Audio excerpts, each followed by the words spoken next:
Hello दोस्तों, discovery arts classes में आप लोगों का स्वागत करते हैं। आज हम बताने जा रहे हैं क्लास 12 का इतिहास। और इतिहास में क्या बताने वाले हैं तो इतिहास का पहला अध्याय हमको पढ़ना होता है ईंट मन के अस्थियां, यानी हड़प्पा सभ्यता। और हड़प्पा सभ्यता को क्या बताने वाले हैं तो हड़प्पा सभ्यता का सब्जेक्टिव प्रश्न को आज क्या है हल करने वाले हैं। अगर चैनल पर नए हैं तो चैनल को लाइक, सब्सक्राइब, शेयर करना ना भूलें। और ज्यादा उम्मीद है करते हैं कि आप ज्यादा से ज्यादा लोगों के पास शेयर करें। चलिए देर न करते शुरू करते हैं। देखिए क्या दे रहा है कि उत्खनन से आप क्या समझते हैं। क्या कर रहा है कि उत्खनन से आप क्या समझते हैं। देखिए अब उसका आंसर देखते हैं क्या होता है। कर उत्खनन, उत्खनन उस प्रक्रिया को कहा जाता है। उत्खनन का मतलब होता है क्या, उत्खनन का मतलब होता है खुदाई। उत्खनन का मतलब क्या होता है खुदाई, ठीक ना। अब क्या उत्खनन उस प्रक्रिया को कहा जाता है जिसमें किसी पुराने क्या है जिसमें किसी पुराने टिल्ले की क्या करते हैं खुदाई कर क्या करते हैं पुरानी सभ्यता की जानकारी प्राप्त करते हैं। किससे तो उत्खनन के माध्यम से। वही कर उत्खनन उस प्रक्रिया को कहा जाता है जिसमें किसी पुराने टिल्ले की खुदाई करके पुराने टिल्ले की खुदाई करके पुरानी सभ्यता की जानकारी हासिल की जाती है, ठीक ना। इसमें प्राचीन कालीन पुरावशेष जैसे अभिलेख, मूर्तियां, सिक्के, भवन अवशेष आदि पाए जाते हैं। किसमें पाए जाते हैं तो उत्खनन में पाए जाते हैं। क्या होता है उत्खनन में। उत्खनन कहा करते हैं तो जमीन की खुदाई कर पुरानी सभ्यता को जानकारी प्राप्त करते हैं, उसे ही उत्खनन कहा जाता है।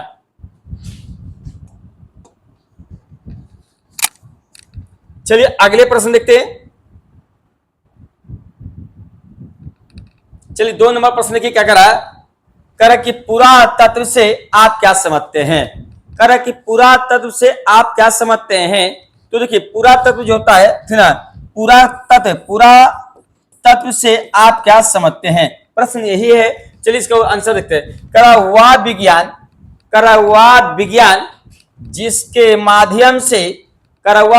जिसके माध्यम से पृथ्वी के गर्भ का मतलब था जमीन के अंदर, पृथ्वी के गर्भ में छिपी हुई सामग्रियों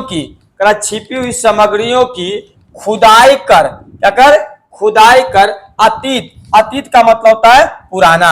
अतीत का मतलब क्या होता है पुराना। अतीत का मतलब पुराना, ठीक ना। अतीत के लोगों के जीवन के बारे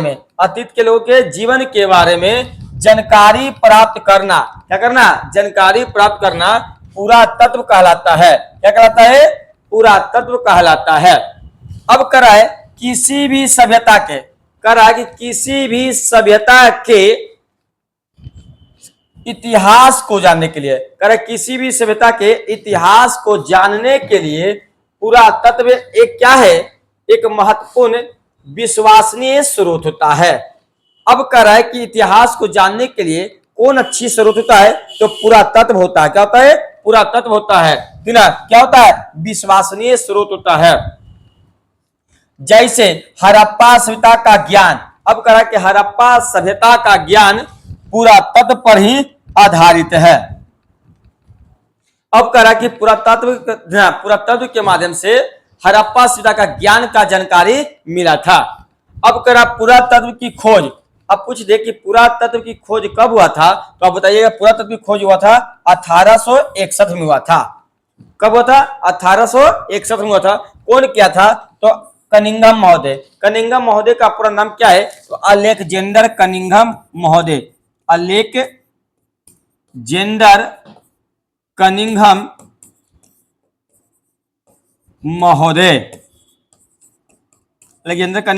महोदय, ठीक है, के द्वारा किया गया था। अब करा कि अब उसका खोज पूछेगा कि पुरातत्व की खोज कब हुआ था तो 1861 में। अब करा पुरातत्व की भाषा क्या है तो पुरातत्व की भाषा क्या है संस्कृत है। अरे आराम भाषा से, आसान भाषा से सीखिए, ठीक ना।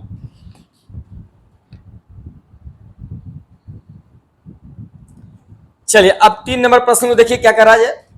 कह रहा है सिंधु सभ्यता को हड़प्पा सभ्यता क्यों कहा जाता है। अब कह रहा है सिंधु सभ्यता को हड़प्पा सभ्यता क्यों कहा जाता है।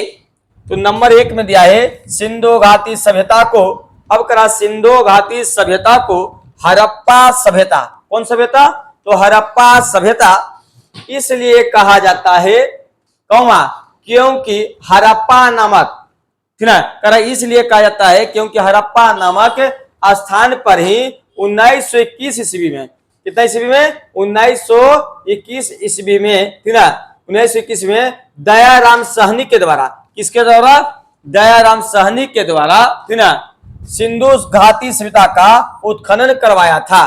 कौन करवाया था, तो दयाराम साहनी ने करवाया था, इसीलिए इसका नाम हड़प्पा सभ्यता पड़ा। क्या पड़ा, हड़प्पा सभ्यता पड़ा। अब पूछेगा कि हड़प्पा सभ्यता की खोज कब हुआ था, तो हड़प्पा सभ्यता की खोज कब हुआ था, तो क्या बताइएगा कि हड़प्पा सभ्यता की खोज 1921 में हुआ था। अब खोज कौन किए थे, तो खोज कौन किए थे, तो खोज किए थे दयाराम साहनी, दयाराम साहनी। अब दयाराम साहनी जी किसके निर्देश पर काम किए थे, दयाराम साहनी को निर्देश कौन दे रहा था,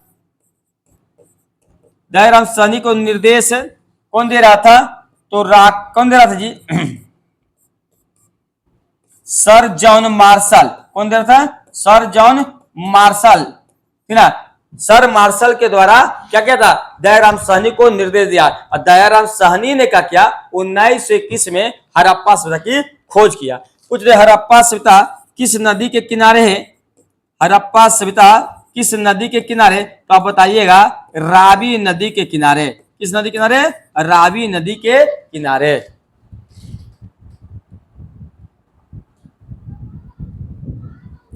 चलिए 4 नंबर प्रश्न को देखिए क्या कर रहा है, कर है कार्बन 14 विधि क्या है। अब कह रहा कि कार्बन 14 विधि क्या है, ठीक ना। अब कह रहा कार्बन 14 विधि क्या है। चलिए इसका आंसर को देखते हैं, कार्बन विधि 14 क्या होता है।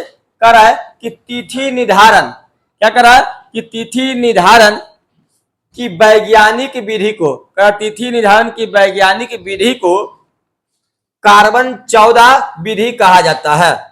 क्या कहा जाता है, कार्बन 14 विधि कहा जाता है। इस विधि के अनुसार, कह रहा इस विधि के अनुसार, कौन विधि, तो कार्बन 14 विधि के अनुसार, अनुसार किसी जीवित वस्तु में, कह रहा किसी जीवित वस्तु में कार्बन 12 और 14, कार्बन 12 और 14, कार्बन 12 और 14, ठीक ना, क्या पाया था, समान मात्रा में पाया जाता है। किसमें, कार्बन 14 में 12 और 14 समान मात्रा में पाया जाता है। लेकिन मृत्यु के बाद, कर मृत्यु के बाद क्या होता है, विनाश की अवस्था में, यानी मृत्यु हो गया यानी विनाश की अवस्था में कार्बन 12 क्या रहता है, स्थिर रहता है। कार्बन 12 क्या रहता है, स्थिर रहता है। जबकि कार्बन क्या होता है, लेकिन कार्बन 14 क्या होता है, तो 14 की मात्रा कम होने लगती है। अब कह रहा 12 स्थिर होती है और 14 क्या होता है, कम होने लगती है, कम होने लगती है। जिस पदार्थ में कार्बन की मात्रा, अब कह रहा है कि जिस पदार्थ में कार्बन की मात्रा जितना कम होती है वह उतना ही प्राचीन माना जाता है। प्राचीन का मतलब क्या होता है, तो प्राचीन का मतलब होता है पुराना। प्राचीन का मतलब क्या होता है, पुराना, ठीक है, उतना ही क्या माना जाता है, पुराना माना जाता है। अब करा कार्बन की खोज, अब करा है कि कार्बन 14 की खोज, किनकी खोज, तो कार्बन 14 की खोज कब हुआ था, 1946 में हुआ था। कब हुआ था, 1946 में हुआ था। और खोजकर्ता कौन थे, तो अमेरिका के रहने वाले एक व्यक्ति थे। और क्या थे, तो रसायन शास्त्री थे। क्या थे, रसायन शास्त्री थे, जिनका नाम था B.F. लीवी। क्या नाम था, B.F. लीवी के द्वारा खोजा गया था। क्या खोजा गया था, तो कार्बन, क्या बताइएगा, कार्बन 14 की खोज हुआ था।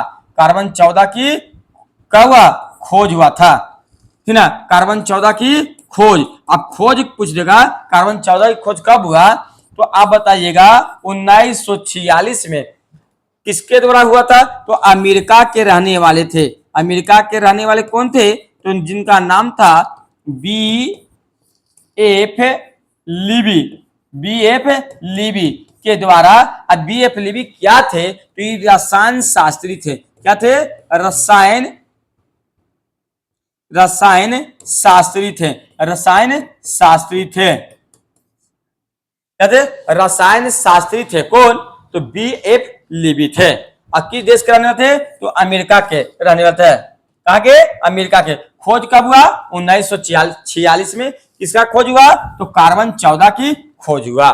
अब करा कि कार्बन 14 जब खोजे थे तो 12 और 14 दोनों क्या रहता है, समान मात्रा में रहता है। दोनों क्या रहता है, समान मात्रा में पाया जाता है। जबकि मृत्यु की अवस्था में 12 क्या रहता है, 12 स्थिर रहता है। 12 स्थिर रहता है, जबकि 14 क्या होता है, क्षय होने लगता है। अब करा जितना कम होता है उतना ही कार्बन क्या होता है, पुराना माना जाता है।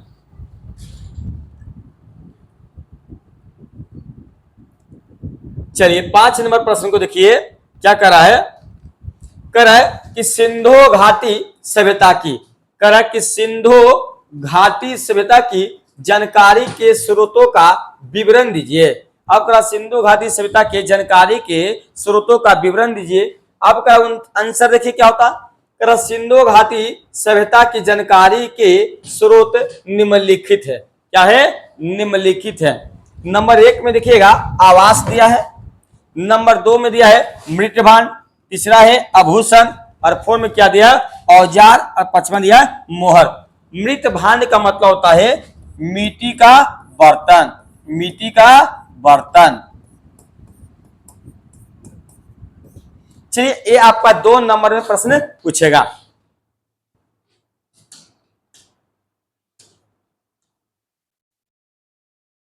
चलिए 6 नंबर प्रश्न के देखते हैं।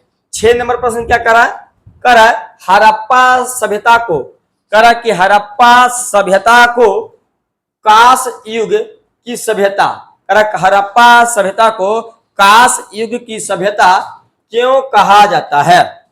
क्यों कहा जाता है, चलिए इसका उत्तर देखते हैं। हड़प्पा सभ्यता में कांसा प्लस धातु, हड़प्पा सभ्यता में कांसा प्लस धातु मिलकर क्या बन गया, कांस युगीन बन गया। तो ये करा कि हड़प्पा सभ्यता में कांसा धातु का प्रयोग सर्वाधिक किया जाता था। क्या कहता है, सर्वाधिक किया जाता था, इसीलिए हड़प्पा को सभ्यता को कांस युग की सभ्यता कहा जाता है। इन्हीं कहने का मतलब क्या था, हड़प्पा सभ्यता में ना कांसा प्लस धातु मैंने लोहा भी कर दीजिए, है ना। देखिए अब करा कांसा प्लस धातु दोनों मिल गया तो क्या बन गया, कांस युगीन सभ्यता बन गया। इसीलिए हड़प्पा सभ्यता को कांस युगीन सभ्यता कहते हैं। चलिए 7 नंबर प्रश्न देखिए क्या कर रहा है।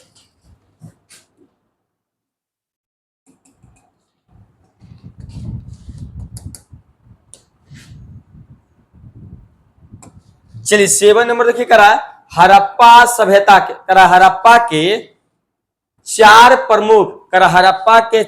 प्रमुख केंद्रों का नाम बताएं।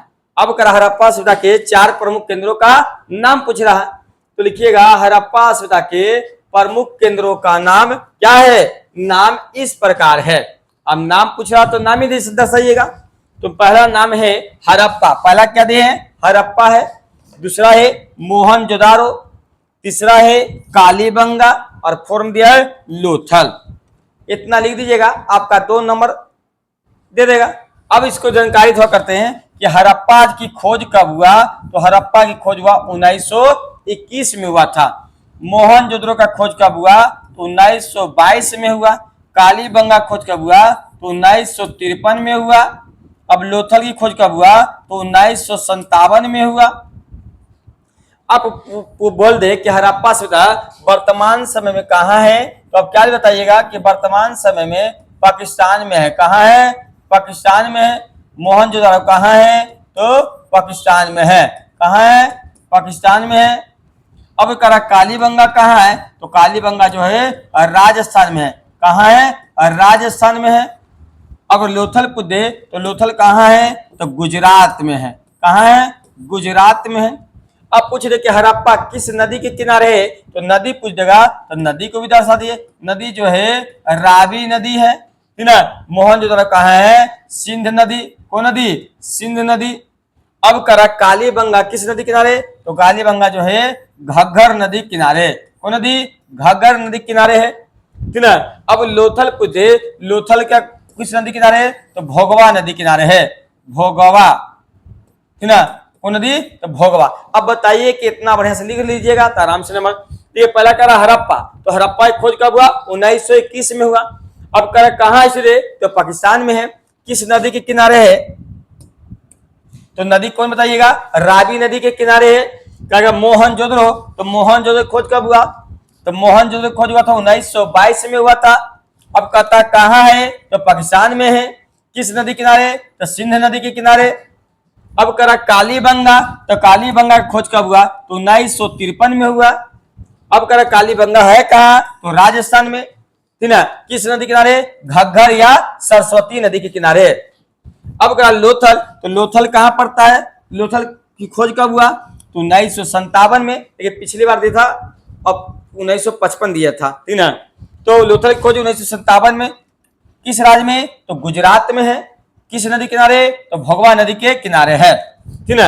इतना बढ़िया से लिख दीजिएगा, एग्जामिनर आराम से आपका नंबर देगा।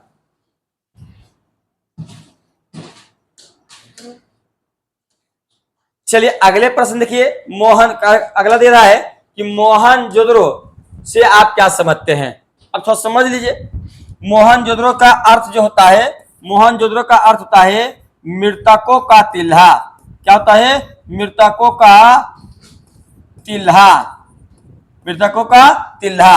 अब करा मोहनजोदड़ो की खोज कब हुआ? तो मोहनजोदड़ो का जो खोज हुआ था 1922 में हुआ था। खोज कब हुआ था? 1922 में हुआ था। किस प्रांत में है? तो प्रांत पूछ जगह तो लड़काना जिला। कौन जिला? लड़काना जिला। कहाँ पड़ता है? तो पाकिस्तान में। कहाँ पड़ता है? तो पाकिस्तान में। अब करा नदी पूछ देगा किस नदी? तो नदी कौन बताइएगा? तो सिंध नदी के किनारे है। अब कहेगा हड़प्पा सभ्यता का सबसे बड़ा नगर कौन था? तो मोहनजोदड़ो ही था, ठीक ना। कौन था? मोहनजोदड़ो ही था। आराम से लिखिएगा। उधर मोहनजोदड़ो खोजकर्ता का नाम क्या है? तो राखलदास बनर्जी। क्या लिखिएगा? राखलदास बनर्जी। राखलदास बनर्जी। चलिए इसी के बारे में करा कि मोहनजोदड़ो से आप क्या समझते हैं। करा कि मोहनजोदड़ो से आप क्या समझते हैं। चलिए देखिएगा। ये करा है कि मोहनजोदड़ो का अर्थ। अब करा कि मोहनजोदड़ो का अर्थ होता है मृतकों का तिल्ला। क्या होता है? मृतकों का तिल्ला। मोहनजोदड़ो का अर्थ क्या होता है? तो मृतकों का तिल्ला। इसे सिंध का बाग कहते हैं। किसे बाग कहते हैं? तो मोहनजोदड़ो को कहते हैं। किसे कहते हैं? तो मोहनजोदड़ो का सिंध का बाग कहते हैं, कहा जाता है। अब क्यों कहा जाता है? तो कहा क्योंकि यहाँ की भूमि, कहाँ की भूमि? तो मोहनजोदड़ो की भूमि क्या थी? तो बहुत उपजाऊ था। क्या था? बहुत उपजाऊ था, ठीक ना। अब मोहनजोदड़ो हड़प्पा सभ्यता का, करा मोहनजोदड़ो हड़प्पा सभ्यता का सबसे बड़ा। अब करा मोहनजोदड़ो हड़प्पा सभ्यता का, हड़प्पा सभ्यता का, हड़प्पा सभ्यता का सबसे बड़ा नगर कौन था? तो मोहनजोदड़ो था। कौन था? मोहनजोदड़ो था। अब करा हड़प्पा सभ्यता का सबसे बड़ा महत्वपूर्ण नगर कौन था? मोहनजोदड़ो था। इसका खोज, किसका खोज? तो मोहनजोदड़ो की खोज कब?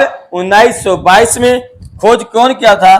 तो राखलदास बनर्जी के द्वारा किया गया था। किसके द्वारा? राखालदास बनर्जी के द्वारा किया गया था। चलिए अगला देखिए 9 नंबर प्रश्न देखिए क्या कर रहा है।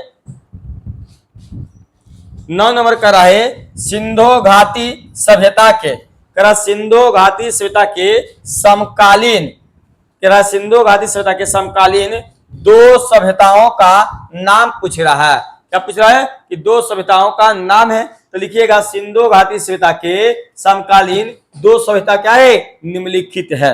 नंबर 1 में क्या लिखिएगा? मेसोपोटामिया की सभ्यता। 2 में लिखिएगा मिस्र की सभ्यता। कितना? मिस्र की सभ्यता। इसे में आपका कितना नंबर देगा? तो 2 नंबर दे देगा। चलिए वीडियो अच्छी लगे तो दोस्तों के साथ शेयर और लाइक करना ना भूले, ठीक है। चलिए फिर उम्मीद करते हैं एक नए वीडियो के साथ कल आएंगे फिर।